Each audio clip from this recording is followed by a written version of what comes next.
नमस्कार दोस्तों।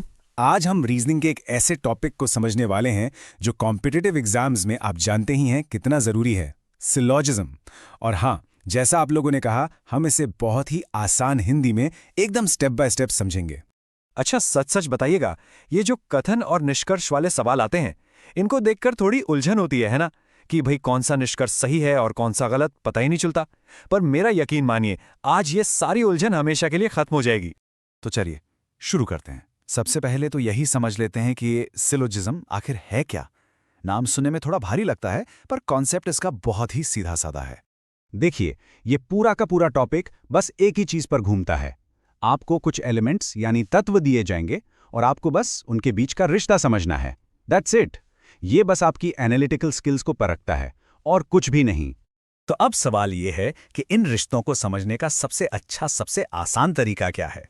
जवाब है वेन डायग्राम। ये आप कह सकते हैं एक जादुई तरीका है जो सारे कंफ्यूजन को मिनटों में दूर कर देता है। और सबसे बढ़िया बात क्या है पता है? आपको कोई भी मुश्किल नियम रटने की बिल्कुल जरूरत नहीं है।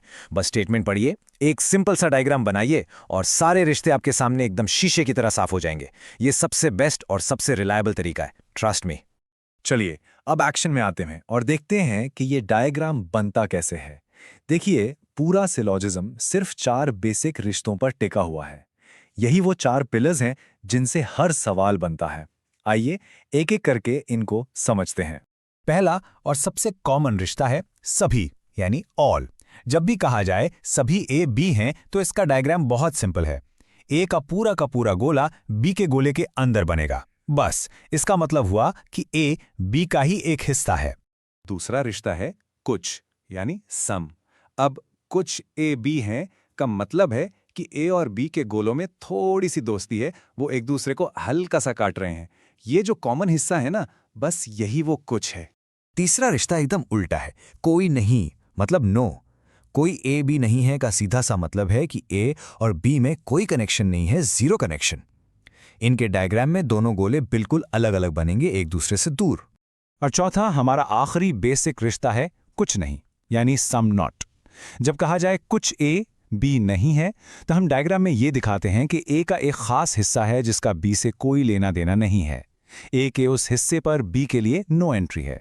ठीक है, तो ये तो हो गई बेसिक बातें। अब जरा एक लेवल ऊपर चलते हैं और एक ऐसे कॉन्सेप्ट की बात करते हैं जो आजकल एग्जाम्स में खूब पूछा जा रहा है और स्टूडेंट्स को बड़ा कंफ्यूज करता है। ओनली अ फ्यू, यानी केवल कुछ ही। तो इसे ध्यान से समझिए। जब भी आप ये देखें केवल कुछ ही ए बी हैं, तो इसमें एक नहीं बल्कि 2 बातें छिपी हुई हैं। पहली बात तो ये कि कुछ ए बी हैं, और दूसरी बात ये कि कुछ ए बी नहीं भी हैं। ये सम और सम नॉट का एक कॉम्बिनेशन है। आपको हमेशा ये दोनों बातें मानकर चलनी है। ओके, अब मैं आपको वो एक गोल्डन रूल बताने वाला हूं जिसे अगर आपने याद रखा तो आपकी ज्यादातर गलतियां कभी होंगी ही नहीं। ये सिलोजिज्म का आप कह सकते हैं सबसे इंपॉर्टेंट रूल है। इस बात को एकदम गांठ बांध लीजिए। अगर आपके वेन डायग्राम में 2 एलिमेंट्स के बीच कोई डायरेक्ट कनेक्शन नहीं दिख रहा, कोई सीधी लाइन या ओवरलैप नहीं है, तो आप उनके बारे में कोई भी पक्की बात नहीं कह सकते। अगर कंक्लूजन कहता है कुछ सी डी हैं, तो वो गलत होगा, क्योंकि भाई हमें पक्का तो कुछ पता ही नहीं है। तो देखा आपने कैसे नियम रटने के बजाय सिर्फ डायग्राम बनाकर हम सिलॉजिज्म के सवालों को कितनी आसानी से और एक्यूरेसी के साथ सॉल्व कर सकते हैं। तो अब आप ही बताइए, अगली बार जब ये सवाल आपके सामने आएंगे तो क्या आप इस पावरफुल विजुअल तरीके का इस्तेमाल करेंगे?